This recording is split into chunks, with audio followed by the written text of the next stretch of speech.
When you start to absorb this mindset, I have earned this. This is my success, my achievement. It's not obvious to you and it's not obvious to those around you. It comes out in conversation. You know that Range Rover that I have outside?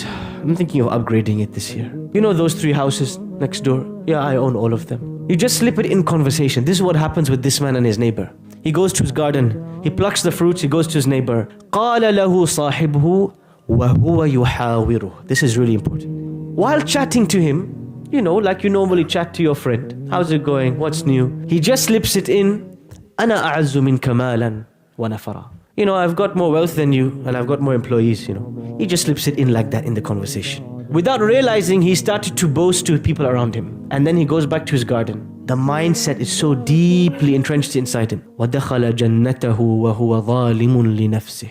He enters his garden without realizing he has a disease in his heart. What's that disease?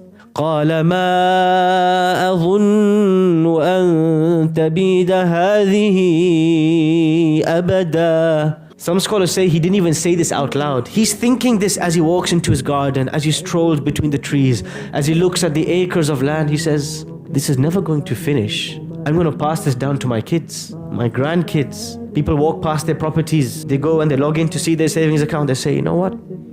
I made a killing. I made some smart investments. I'm going to pass this to my kids. It doesn't cross your mind that in an instant the whole thing can disappear. He starts to feel safe with his wealth. He starts to feel this thing is going nowhere. But that takes him to something more dangerous. وَمَا أَظُنُّ السَّاعَةَ قَائِمَةً. I don't even think the day of judgment will come. وَلَئِن رُدِدتُّ إِلَىٰ رَبِّي لَأَجِدَنَّ خَيْرًا مِّنْهَا مُنْقَلَبًا. And even if there was a day of judgment, even if I go to Allah, look how much wealth He gave me. Surely He's going to look after me. You start to think that the wealth you have, the blessings you have, the house you have, the clothes you have, the children you have, you start to think this is because Allah loves me. That's why He gave me these things.